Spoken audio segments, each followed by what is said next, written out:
سورۃ سبا کی آیت نمبر 14۔ الحمدللہ وکفی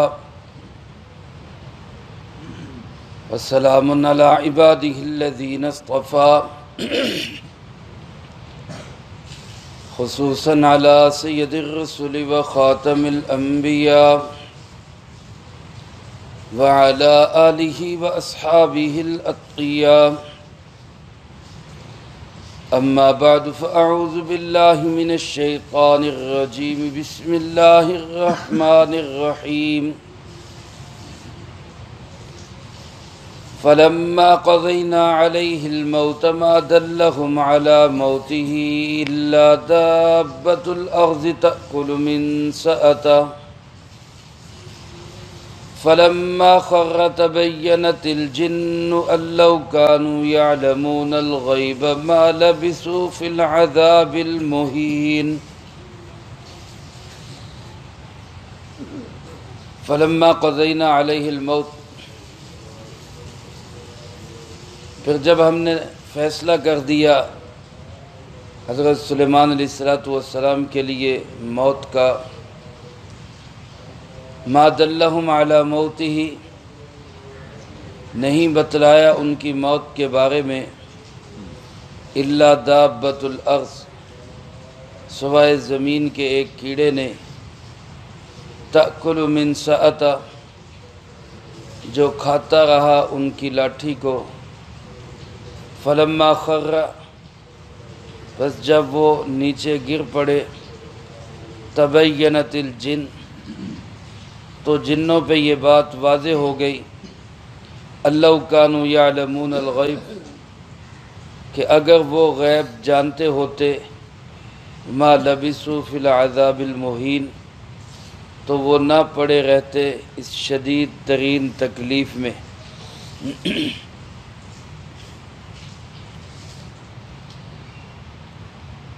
حضرت سیدنا سلیمان علی نبینا وعلیہ الصلاۃ والسلام کا تذکرہ اللہ پاک نے ان آیات مبارکہ میں کیا ہے۔ حضرت سلیمان علیہ السلام کو اللہ پاک نے بہت بڑی بادشاہت عطا کی، پوری دنیا کی بادشاہت عطا کی، ایسی بادشاہت دی کہ ایسی بادشاہت اللہ پاک نے نہ ان سے پہلے کسی کو دی، نہ ان کے بعد کسی کو ملے گی۔ جنات پہ، پرندوں پہ، ہر چیز پہ ان کی حکومت تھی، اور گزشتہ آیات میں بتلایا کہ جنات ان کی خدمت کیا کرتے تھے، اور کس طرح خدمت کرتے وہ چیزیں بتائی گئیں، محل بناتے، تماثیل بناتے، بڑے بڑے پیالے اور دیگیں بناتے، یہ سب بڑی بڑی ذمہ داریاں، یہ ڈیوٹیاں کن کی لگی ہوئی تھی؟ یہ جنات کی لگی ہوئی تھی۔ اور سب سے بڑا جو کارنامہ حضرت سلیمان علیہ السلام کا، وہ انہوں نے بیت المقدس کی تعمیر مکمل کروائی۔ بیت المقدس جو ہمارا قبلہ اول ہے فلسطین کے اندر، جس پہ آج کل یہودیوں کا قبضہ ہے، اللہ کرے اللہ ہمیں ایسا کوئی لیڈر نصیب فرمائے جو اس ہمارے قبلہ کو یہودیوں کے اس ناجائز قبضے سے چھڑوا کر امت مسلمہ کے لیے اس کو کھول دے۔ حضرت سیدنا عمر فاروق رضی اللہ تعالیٰ عنہ نے اس کو فتح کیا تھا، یہودیوں سے اس کی جان چھڑوائی تھی، دوبارہ پھر یہودیوں کے قبضے میں گیا تو سلطان صلاح الدین ایوبی نے اس کو آزاد کروایا تھا۔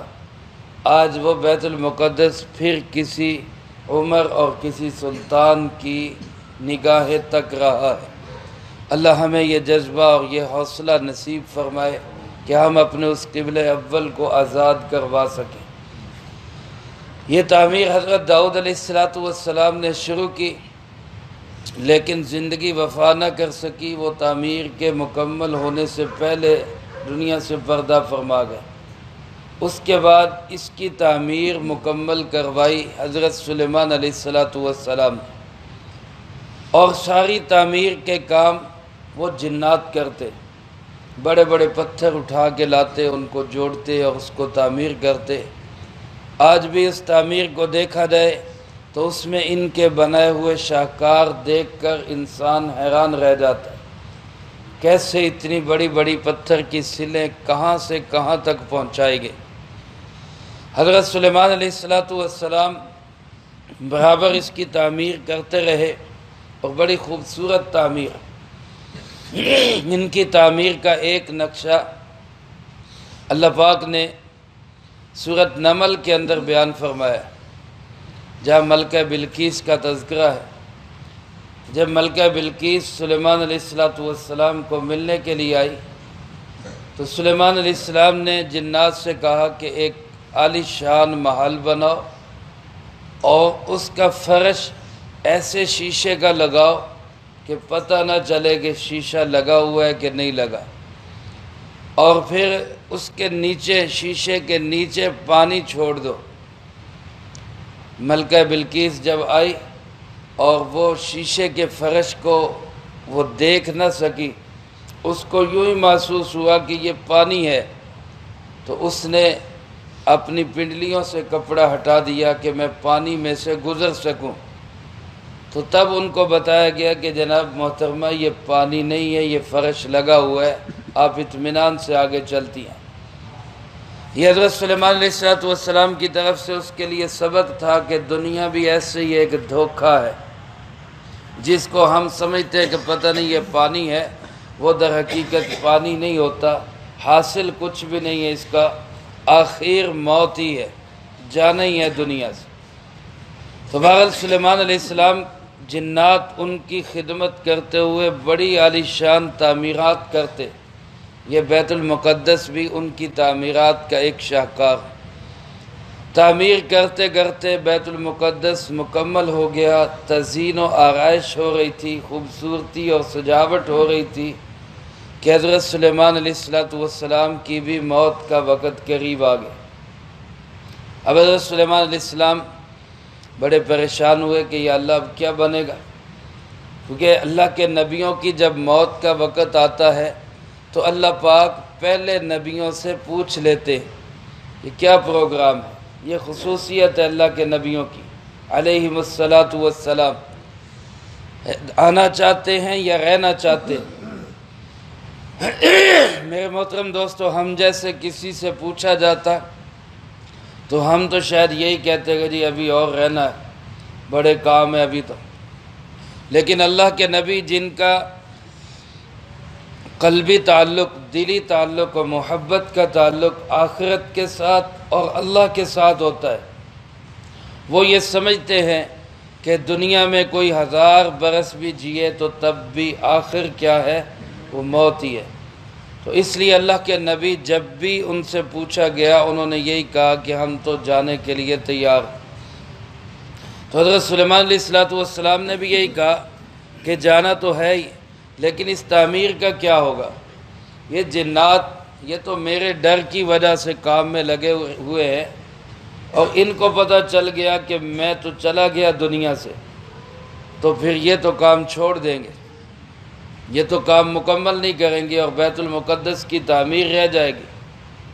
تو اللہ رب العالمین نے تسلی دیتے ہوئے فرمایا اس کا بندوبست ہم کر لیں گے، آپ موت کی تیاری کریں اور اپنے خاص کمرہ میں جو عبادت کا کمرہ ہے، اور علماء نے لکھا ہے وہ شیشے کا کمرہ ہوتا، چاروں طرف سے صاف شفاف شیشہ ہوتا جس سے آر پار نظر آتا، اور باہر والے بھی دیکھتے کہ سلیمان علیہ السلام اللہ کی عبادت میں مشغول ہے، لہذا وہ بھی اپنے کام کاج میں لگے رہتے کہ کیا پتہ ابھی عبادت مکمل کر کے پھر ہماری طرف آ جائے۔ لہذا وہ اس کمرے میں رہتے ہوئے بھی ان کا ایک رعب تھا، ایک دبدبہ تھا، ایک جلال تھا، سب اپنی اپنی ڈیوٹیوں کو پورا کرے رکھتے۔ سلیمان علیہ السلام اپنے اس کمرہ خاص میں، عبادت کے کمرے میں پہلے بھی کئی دن اللہ کی عبادت میں مشغول رہتے، تو اب بھی وہ عبادت کے لیے گئے اور ایک لاٹھی کا سہارا لے کر کھڑے ہو کے یا بیٹھ کے جیسے اللہ کو معلوم حضرت سلیمان علیہ السلام عبادت کی حیت میں بیٹھ گئے یا کھڑے ہو گئے۔ اللہ کی شان اسی حال کے اندر ان کی روح پرواز کر گئی۔ اب وہ کھڑے ہیں یا بیٹھے ہیں، باہر والے یہی سمجھ رہے ہیں کہ عبادت میں مشغول ہیں، ابھی فارغ ہو کے آئے، چیک کریں گے، جو کام دیا ہے اس کی نگرانی کریں گے، لہٰذا وہ اپنے کام میں لگے رہے۔ جنات ساری تعمیر کرتے رہے یہاں تک کہ بیت المقدس کی تعمیر مکمل ہو گئی۔ آخری چیزیں بھی ساری کی ساری جو کام دیا گیا تھا وہ مکمل کر دیا انہوں نے۔ ادھر کام مکمل ہوا، ادھر حضرت سلیمان علیہ السلام جس لاٹھی کے سہارے پہ کھڑے تھے یا بیٹھے تھے، اس لاٹھی کو گھن لگ گئی، دیمک لگ گئی، اور اس نے اس لاٹھی کو کھانا شروع کیا۔ ادھر کام مکمل ہوا، ادھر لاٹھی آخر پہ پہنچی اور وہ ٹوٹ گئی۔ وہ ٹوٹی تو حضرت سلیمان علیہ السلام گر گئے۔ اب جب وہ گرے تو لوگ اندر آئے اور دیکھا کہ سلیمان علیہ السلام تو اللہ کو پیارے ہو چکے۔ تو جنات بھی یہ دیکھ کے حیران ہوئے کہ ہم تو کام کر رہے تھے، یہ سمجھ رہے تھے کہ یہ جاگ رہے ہیں، دیکھ رہے ہیں، اور یہ جناب ابھی پوچھیں گے ہمیں آ کے، تو یہ تو فوت ہو چکے ہیں اور ہم خام خواہ ان کے ڈر سے کام کرتے رہے۔ تو پھر انہوں نے سوچا کہ یہ تو پتہ کرے کہ یہ کتنے عرصے سے فوت ہو چکے ہیں۔ اس کے لیے انہوں نے بندوبست یہ کیا کہ دیمک کے ایک کیڑے کو ایک لکڑی پہ چھوڑا، اتنی موٹی لکڑی پہ چھوڑا جتنی موٹی لاٹھی تھی، کہ یہ ایک دن میں کتنی کھا لیتا ہے۔ وہ جتنی اس نے کھائی اس سے انہوں نے اندازہ کیا کہ یہ جتنی اس نے کھائی ہے اتنی سال کے بعد مکمل ہوگی۔ تو گویا اس کا نتیجہ یہ کہ حضرت سلیمان علیہ السلام کو فوت ہوئے 1 سال ہو چکا ہے۔ اللہ کی شان۔ حضرت عزیر علیہ السلام ان کو اللہ پاک نے سلایا، 100 سال تک سوتے رہے۔ سورۃ بقرہ میں اللہ پاک نے ارشاد فرمایا ان کے متعلق کہ وہ 100 سال تک وہیں پہ سوتے رہے، گدا گل سڑ کے ختم ہو گیا، زمانے بدل گئے، علاقے بدل گئے، لیکن جب دوبارہ زندہ ہوئے تو 100 سال کے بعد اللہ نے پھر ان کو زندہ کر دیا۔ 100 سال سوئے رہے، پھر جگا دیا۔ اصحاب کہف اپنے غار کے اندر 309 سال تک اصحاب کہف اپنے غار میں سوئے رہے، نہ اس غار میں کوئی داخل ہو سکا، نہ کسی کو پتہ چلا، نہ وہ اٹھے نہ وہ جاگے۔ 309 سال کے بعد اللہ نے اصحاب کہف کو پھر جگا دیا۔ تو اللہ ہر چیز پہ قادر ہے، اور اللہ کے نبی علیہ السلام تو ایسے ہیں کہ موت کے بعد بھی ان کا جسم خراب نہیں ہوتا۔ عام اموات کے جسم جس کو اللہ محفوظ رکھنا چاہے محفوظ رہ جاتے ہیں، ورنہ مٹی جو ہے جسموں کو کھا جاتی ہے۔ یہ مٹی سے بنا ہوا جسم ہے، مٹی اس کو ختم کر دیتی، لیکن جو اللہ کے نبی کا جسم ہوتا ہے اس کو یہ دنیا کی مٹی نہیں کھا سکتی۔ ان اللہ حرم علی الارض اجساد الانبیاء، فرمایا اللہ نے زمین پہ حرام قرار دے دیا کہ نبیوں کے جسموں کو نہیں کھانا، ان کو خراب نہیں کرنا۔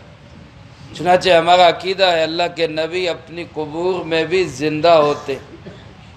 الانبیاء احیاء فی قبورہم یصلون، فرمایا اللہ کے نبی اپنی اپنی قبور کے اندر زندہ ہوتے ہیں، نماز پڑھتے۔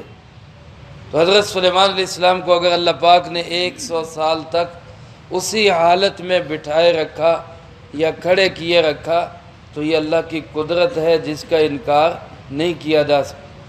اور جب وقت ہو گیا بتلانے کا تو اللہ پاک نے اس کا سبب بتلا دیا، ایک کیڑے کے ذریعے اللہ نے اس کی موت کی آگاہی کر دی۔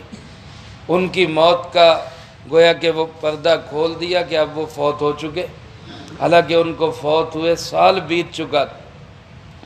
تو جنات پریشان ہوئے اور کہنے لگے کہ ہم تو سمجھتے تھے کہ ہم تو غیب جانتے، جنات کے متعلق اس زمانے میں بھی لوگوں کا خیال تھا، آج بھی بعض لوگ یہ سمجھتے ہیں، اور خود جنات بھی ہو سکتا ہے یہ سمجھتے ہوں کہ ہمیں غیب کا پتہ ہوتا ہے، حالانکہ غیب کی باتوں کو جاننے والا صرف کون ہے؟ جنات چونکہ بہت تھوڑے وقت میں ایک جگہ سے دوسری جگہ جا سکتے تو وہ خبر لا سکتے، تو اب اس کا یہ مطلب نہیں کہ وہ عالم الغیب ہو گئے۔ جیسے آج کل میڈیا کا دور ہے، بہت سارے ایسے باخبر ذرائع ہوتے ہیں کہ ایک لمحے کی خبر ادھر سے ادھر پہنچ جاتی، اب ہم اس کو یہ تو نہیں کہہ سکتے کہ یہ غیب جاننے والا ہے، تو ٹھیک ہے اس نے ایک ذریعہ استعمال کیا، خبر حاصل کر لی۔ ایسے جنات ایک ذریعے سے خبر حاصل کر لیتے تھے، اور پھر وہ جب خبر بتاتے اور وہ صحیح بھی ہو جاتی تو لوگ سمجھتے کہ شاید یہ غیب جاننے والے۔ بعض جنات بھی یہ سمجھنے لگ گئے کہ ہمیں غیب کا پتہ ہے۔ اب جب حضرت سلیمان علیہ السلام کو دنیا سے گئے ہوئے 100 سال بیت گئے اور 100 سال کے بعد پتہ چلا کہ یہ تو چلے گئے ہیں، تو جنات کو بھی احساس ہوا کہ ہم خواہ اپنے آپ کو عالم الغیب سمجھتے رہے، ہمیں تو یہی نہیں پتہ چلا کہ یہ شیشے کے کمرے میں زندہ ہے یا فوت ہو چکے۔ تو گویا اللہ پاک نے اس ایک واقعہ سے ہمیں 2-3 سبق دے دیے۔ ایک سبق تو یہ دیا کہ موت کا وقت طے ہے، وہ جب آنی ہے آئی جانی، وہ کوئی بھی انسان ہو، وہ اللہ کا نبی ہو، وہ عام انسان ہو، جب موت کا وقت آ جاتا ہے تو پھر وہ ٹلتا نہیں۔ اور دوسری بات یہ معلوم ہوئی کہ دنیا کے کام دھندے جن کو ہم سمجھتے ہیں کہ ہم ہوں گے تو یہ کام ہوگا، ہم نہیں ہوں گے تو یہ کام نہیں ہو سکتا، یہ سارے کام کس کے ہاتھ میں ہیں؟ اللہ کے ہاتھ۔ حضرت سلیمان علیہ السلام چلے بھی گئے ہیں، اللہ پاک نے پھر بھی کام لے لیا۔ اس لیے ہم بھی یہ دنیا میں نہ سمجھا کریں کہ میں ہوں تو میرے گھر کا نظام چل رہا ہے، میں نہیں بھی ہوں گا تو اللہ پھر بھی اس نظام کو چلاتا رہے گا۔ اور تیسری بات یہ معلوم ہوئی کہ غیب کو جاننے والا صرف کون ہے؟ اللہ ہے۔ کوئی جن، کوئی شیطان، کوئی انسان، کوئی غیب کو جاننے والا نہیں ہے۔ جنات کے متعلق بھی ایسی بات ہمیں دل دماغ میں نہیں رکھنی چاہیے، نہ ہی ان سے متاثر ہونا چاہیے۔ یہ بھی کسی کو نفع نہیں دے سکتے، کسی کو نقصان نہیں پہنچا سکتے اللہ کے حکم کے بغیر۔ یہ جب ہی نفع دیں گے جب اللہ چاہے گا، یہ جب ہی نقصان دے سکتے ہیں جب اللہ چاہے گا۔ تو ان کو راضی کرنے کی بجائے اللہ کو راضی کرنا چاہیے۔ بعض لوگ مکان بنانے سے پہلے بنیادوں کے اندر بکرا ذبح کرتے، بنیادوں میں خون ڈالنا، کس لیے؟ کہ جناب جنات ہمیں ستائیں گے نہیں، غیبی چیزیں ہمیں تنگ نہیں کریں گی۔ تو یاد رکھیں یہ غیبی چیزیں، جنات یا کوئی بھی ایسی چیزیں اللہ کے حکم کے بغیر کسی کو نقصان نہیں پہنچا سکتے۔ تو اللہ کو راضی کرنے کے لیے صدقہ کرنا چاہیے، نہ یہ کہ ان کو راضی کرنے کے لیے بکرا ذبح کرنا۔ اللہ کی خوشنودی کے لیے کام کرنا چاہیے، ان کی خوشنودی کے لیے نہیں۔ اب بعض لوگ کہہ دیتے ہیں کہ اتنا گوشت جو ہے نا باہر پھینک دو، چھت پہ پھینک دو، راستے میں پھینک دو، قبرستان میں پھینک دو۔ یہ آپ دیکھتے ہیں قبرستانوں میں بعض جگہ قبروں پہ کہیں چاول پڑے ہیں، کہیں دال پڑی ہے، کہیں کوئی چیز پڑی۔ اللہ کے بندو ادھر پھینکنے کی بجائے کسی غریب کو دو، اس کا پیٹ بھرے، وہ دعا دے گا، بجائے اس طرح سڑک پہ پھینکنے کے یا اس طرح جو ہے چھتوں پہ پھینکنے کے۔ تو جنات کو خوش کرنے کی بجائے اللہ کو خوش کرے، اللہ راضی ہوگا تو نفع بھی ملیں گے، اللہ راضی ہوگا تو نقصان سے بھی بچے۔ حضرت سلیمان علیہ السلام نے بیت المقدس کی تعمیر مکمل کرتے ہوئے اللہ پاک سے کچھ دعائیں کی، کچھ مانگا اللہ پاک سے، بڑی خوشی کا اظہار کیا۔ علماء نے لکھا ہے جب تعمیر مکمل ہو گئی، سلیمان علیہ السلام اس کی تزئین و آرائش کا کام جنات کو دے رہے تھے، تو تعمیر مکمل ہونے پہ سلیمان علیہ السلام نے بڑی خوشی کا اظہار کیا۔ اور اس میں تفاسیر کے اندر لکھا ہے کہ 12,000 گائے اور 20,000 بکریاں ذبح کر کے ان کا گوشت سالن بنا کے سب لوگوں کی دعوت، خوشی کا اظہار کیا کہ اللہ نے ایک نیک کام کی تکمیل کا مجھے موقع عطا فرمایا۔ اور حضرت سلیمان علیہ السلام نے دعائیں کی۔ ایک دعا تو یہ کی کہ یا اللہ میں یہ دعا کرتا ہوں کہ جو اس بیت المقدس میں داخل ہو گناہ گار ہو تو اس کو ایسے معاف کر دے جیسے وہ آج ہی ماں کے پیٹ سے پیدا ہوا ہے۔ چنانچہ علماء نے لکھا ہے بیت المقدس میں اگر کسی کو نفل پڑھنے کی توفیق نصیب ہو جائے تو وہ ایسے ہی پاک صاف ہو جاتا ہے جیسے ماں کے پیٹ سے آج ہی پیدا ہوا۔ اللہ ہمیں بھی یہاں پہنچنے کی توفیق نصیب فرمائے۔ دوسری دعا یہ کی کہ یا اللہ اس میں کوئی بیمار داخل ہو تو اس کو تندرست کر دے۔ تیسری دعا یہ کی کہ یا اللہ اس میں کوئی خوف زدہ داخل ہو تو اس کو امن پہنچا دے۔ اور ایک دعا یہ کی کہ یا اللہ پاک اس کے اندر دنیا جہان کا کوئی دکھیارہ داخل ہو تو اے اللہ اس کے دکھوں کا مداوع فرما دے۔ یعنی گویا جس غرض سے بھی کوئی بیت المقدس میں داخل ہو اے اللہ تو اس کی وہ غرض اور اس کی وہ تمنا اور آرزو پوری کر دے۔ بہرحال اللہ پاک فرماتے فلما قضینا علیہ الموت، جب ہم نے سلیمان علیہ السلام پر موت کا فیصلہ کر دیا، ما دلہم علی موتہ، ان کی موت کے بارے میں کسی نے نہیں بتلایا، ما دلہم کسی نے دلالت نہیں کی، کسی نے نہیں بتلایا کہ یہ فوت ہو گئے، الا دابۃ الارض، سوائے زمین کے ایک کیڑے سے، اور اس کیڑے سے مراد دیمک ہے جو ان کی لکڑی کو لگا، ان کی لاٹھی کو لگا، تأکل من سأتہ، ان کی لاٹھی کو کھاتا رہا۔ من سأ بعض حضرات فرماتے ہیں حبشی زبان کا لفظ ہے، اللہ پاک نے قرآن کریم میں اس کو استعمال کیا ہے۔ حبشی زبان میں من سأ لاٹھی کو کہتے ہیں، اور بعض فرماتے ہیں کہ یہ عربی ہی ہے اور نسا سے مشتق ہے جس کا معنی ہوتا ہے پیچھے ہٹانا، اور چونکہ لاٹھی مضر چیزوں کو، نقصان دہ چیزوں کو پیچھے ہٹانے کے کام آتی ہے، اس لیے لاٹھی کو من سأ کہا جاتا ہے۔ تو حضرت سلیمان علیہ السلام کی وہ لاٹھی جس کے سہارے سے وہ کھڑے یا بیٹھے تھے اس کو گھن لگ گئی، دیمک لگ گئی، اور رفتہ رفتہ اس کو کھاتی رہی یہاں تک کہ ادھر کام مکمل ہوا، ادھر اس نے اپنا کام کر دیا اور لاٹھی ٹوٹ گئی۔ سلیمان علیہ السلام فلما خر، اللہ فرماتے جب وہ نیچے گر پڑے، تبینت الجن، تب جنات پہ یہ بات واضح ہوئی، اللہ کانوا یعلمون الغیب، کہ اگر وہ غیب جانتے ہوتے تو ما لبثوا فی العذاب المہین، تو وہ اس تکلیف دہ مصیبت میں کبھی نہ پڑے رہتے۔ یہ جو سال بھر وہ سلیمان علیہ السلام کے ڈر سے محنت اور مشقت کرتے رہے اور تعمیر اسی طرح کرتے رہے تو کم سے کم وہ اتنی تکلیف میں مبتلا نہ رہتے۔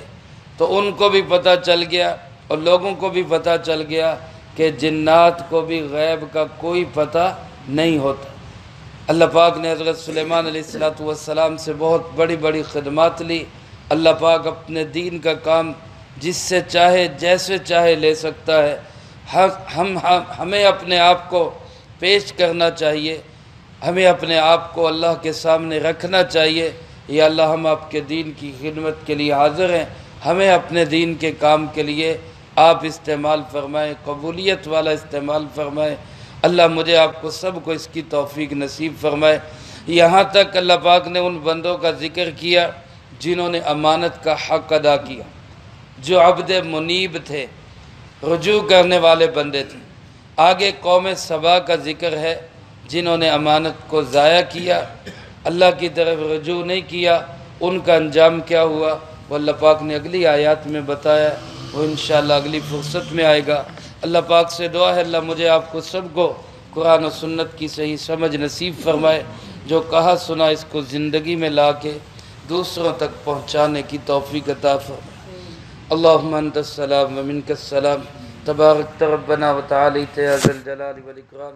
اللہم اعنا علی ذکرک وشکرک وحسن عبادتک، اللہم احسن عاقبتنا فی الامور کلها واجرنا من خزي الدنيا وعذاب الآخرة۔ اللهم باقية كباقية الوليد اللهم استر عوراتنا وآمن روعاتنا اللهم إنا نجعلك في نحورهم ونعوذ بك من شرورهم اللهم اكفنا بحلالك عن حرامك وأغننا بفضلك عمن سواك اللهم اكفنا كل مهم من حيث شئت ومن أين شئت رب اغفر وارحم وأنت خير الراحمين ربنا تقبل منا إنك أنت السميع العليم وتب علينا إنك أنت التواب الرحيم وصلى الله على النبي الكريم وعلى آله وأصحابه أجمعين برحمتك يا أرحم الراحمين.